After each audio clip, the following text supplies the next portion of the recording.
Bus welcome to my YouTube channel. Technology improve ಆಗ್ತಿದ್ದಂಗೆ ಮನುಷ್ಯರು ಮತ್ತು ಟೆಕ್ನಾಲಜಿ ಈ ಥರ ಅಭಿಪ್ರಾಯ ಬೀರುತ್ತೆ, ನಮ್ಮ ಮೇಲೆ ಒತ್ತಡ ಬೀರುತ್ತೆ ಅಂತ ಹೇಳೋದ್ರಲ್ಲಿ ತಿಳಿಸ್ಕೊಡ್ತೀನಿ ಬನ್ನಿ. ಈಗಿನ ಕಾಲದಲ್ಲಿ ಮಕ್ಳ ಕೈಯಲ್ಲಿ ಫೋನ್ ಕೊಟ್ಟರೆ ಪಕ್ಕದಲ್ಲಿ ಯಾರು ಬಂದರೂ ಕೂಡ ಕಾಣಿಸೋದಿಲ್ಲ, ಅಥವಾ ಯಾರೇ ಬಂದರೂ ಕೂಡ ಮಾತಾಡ್ಸೋದು ಕಮ್ಮಿ ಆಗಿದೆ. ಓಕೆನಾ? ಈ ಮೊಬೈಲಿಂದ ತುಂಬ ಅಷ್ಟು ಕಮ್ಮಿ ಆಗ್ತಾ ಹೋಗ್ತಾ ಇದೆ. ನೆಕ್ಸ್ಟ್ ಏನೇನಿದೆ ಅಂತ ನೋಡ್ತಾ ಹೋಗೋಣ. ಅದಕ್ಕಿಂತ ಮುಂಚೆ ಯಾರಾದರೂ ಹೊಸ್ದಾಗಿ ನೋಡ್ತಾ ಇದ್ದರೆ ಪ್ಲೀಸ್ ಸಬ್ಸ್ಕ್ರೈಬ್ ಮಾಡ್ಕೊಂಡು ವೀಡಿಯೋನ ಕಂಪ್ಲೀಟಾಗಿ ನೋಡಿ, ಹಾಗೆ ಶೇರ್ ಮಾಡಿ. ಓಕೆನಾ? ಫಸ್ಟ್ ನೋಡ್ಕೊಳ್ಳಿ, ತಂತ್ರಜ್ಞಾನ ಬಂದ ತಕ್ಷಣ ನಮ್ಮ ಮಾಡುವ ಕೆಲಸಗಳು, ಕಾರ್ಯಗಳು ಎಲ್ಲನೂ ಕೂಡ ಡಿಫ್ರೆಂಟಾಗಿ ಚೇಂಜ್ ಆಗೋಗಿದೆ. ಆಗಿನ ಕಾಲದಲ್ಲಿ ಟೆಕ್ನಾಲಜಿ ಇರಲಿಲ್ಲ, ಏನೂ ಇರಲಿಲ್ಲ.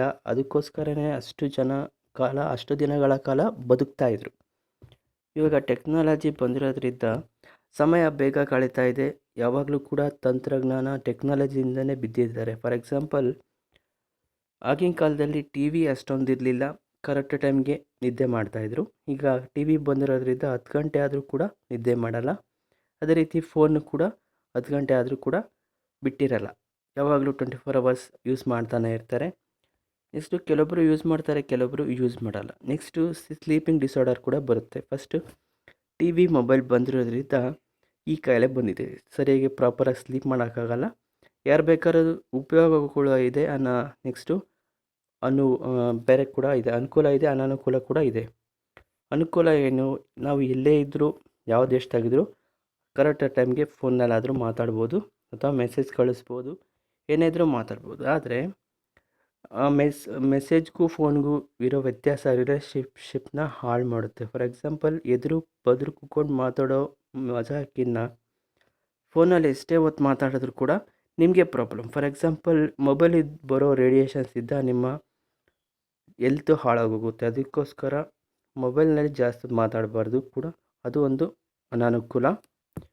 ನೆಕ್ಸ್ಟು ನೀವು ಎದುರು ಬದುರು ಕೂತ್ಕೊಂಡು ಮಾತಾಡೋದ್ರಿಂದ ರಿಲೇಷನ್ಸ್ ಚೆನ್ನಾಗಿರುತ್ತೆ, ಯು ಫೀಲ್ ತುಂಬ ಚೆನ್ನಾಗಿರುತ್ತೆ. ನೆಕ್ಸ್ಟು ಟೆಕ್ನಾಲಜಿ ಇನ್ನೂ ಏನೋ ಒಂದು ತಪ್ಪು ಮಾಡಿದೆ ಅಂದರೆ, ಫಾರ್ ಎಕ್ಸಾಂಪಲ್, ಆಗಿನ ಕಾಲದಲ್ಲಿ ಯಾವುದೇ ಪದಾರ್ಥ ಆದರೂ ರುಬ್ಬಿ ಅಚ್ಚುಕಟ್ಟಾಗಿ ಮಾಡ್ತಾಯಿದ್ರು. ಈಗ ಮಿಕ್ಸಿ ಬಂದಿದ್ದಾದಮೇಲೆ ರುಬ್ಬೋ ಕೆಲಸ ಕಮ್ಮಿ ಆಗಿದೆ. ಓಕೆ? ಆಗಿನ ಕಾಲದಲ್ಲಿ ತುಂಬ ಗಟ್ಟುಮುಟ್ಟಾಗಿ ಇದ್ದರು. ಈಗಿನ ಕಾಲದಲ್ಲಿ ತುಂಬ ಟೆಕ್ನಾಲಜಿಗೆ ಅಲವಾಟು ಆಗ್ಬಿಟ್ಟು ತುಂಬ ಬ್ಯಾಕ್ ಪೈನ್, ತುಂಬ ನಿರಾಸೆಯಾಗಿ ಇರುತ್ತಾರೆ. ಓಕೆ? ಇದು ಒಂದು ಬ್ಯಾಡ್ ಹ್ಯಾಬಿಟ್. ಈ ಟೆಕ್ನಾಲಜಿ ಬಂದ ತಕ್ಷಣ ತುಂಬ ಕಾರ್ಯ ಕಮ್ಮಿ ಆಗಿದೆ. ಯಾರು ಕೂಡ ಬರೀ ಮನೇಲಿ ಕೂತ್ಕೊಳ್ಳೋದು, ಟಿ ವಿ ನೋಡೋದು. ಇಲ್ಲ, ಯಾರು ಕೂಡ ಜಿಮ್ ಮಾಡೋಕ್ಕೆ ಹೋಗೋದಿಲ್ಲ, ರನ್ನಿಂಗ್ ಮಾಡೋದಕ್ಕೆ ಹೋಗೋದಿಲ್ಲ, ಗೇಮ್ಸು ಕೂಡ ಆಡೋಕ್ಕೆ ಹೋಗೋಲ್ಲ. ಫಾರ್ ಎಕ್ಸಾಂಪಲ್, ಟೆಕ್ನಾಲಜಿ ಬಂದಾದಮೇಲೆ ಈ ಮಕ್ಕಳು ಕೂಡ ಅಂತೂ ಕ್ರಿಕೆಟ್ ಆಡೋದಿಲ್ಲ, ನೆಕ್ಸ್ಟು ಔಟ್ಡೋರ್ ಗೇಮ್ ಅಂತೂ ಯಾವುದೂ ಆಡೋದಿಲ್ಲ, ಬರೀ ಮೊಬೈಲಲ್ಲೇ ಗೇಮ್ಸ್ ಆಡ್ತಾ ಇರ್ತಾರೆ. ಓಕೆ? ಇದೊಂದು ಟೆಕ್ನಾಲಜಿ ಬೀರಿರೋ ಒಂದು ಜೀವನದಲ್ಲಿ ತುಂಬ ಬೀರ್ಬಿಟ್ಟಿದೆ. ಇನ್ನೂ ಸ್ವಲ್ಪ ದಿನ ಹೋಗ್ತಾ ಹೋದರೆ ಎಲ್ಲನೂ ಕೂಡ ಮನುಷ್ಯರಿಗಿನ್ನ ಟೆಕ್ನಾಲಜಿನೇ ಹ್ಯಾಂಡ್ಲ್ ಮಾಡೋ ಪರಿಸ್ಥಿತಿ ಬರುತ್ತೆ. ಓಕೆನಾ? ಎಷ್ಟೋ ನೋಡಿರ್ತೀರ ನೀವು, ಒಂದು ಮೊಬೈಲಿಗೆ ಕರೆನ್ಸಿ ಹಾಕಲಿಲ್ಲ ಅನ್ನೋ ತಂದೆ ತಾಯಿಗಳು ಹೊಡೆಯೋದು, ಈ ಥರ ಎಷ್ಟೋ ಆಗಿಬಿಟ್ಟಿದೆ. ಮೊಬೈಲ್ ಕೊಡಿಸ್ಲಿಲ್ಲ ಅಂತ ಮುನ್ಸ್ಕೊಂಡು ಹೋಗೋದು, ಈ ಥರ ತುಂಬ ಇದೆ.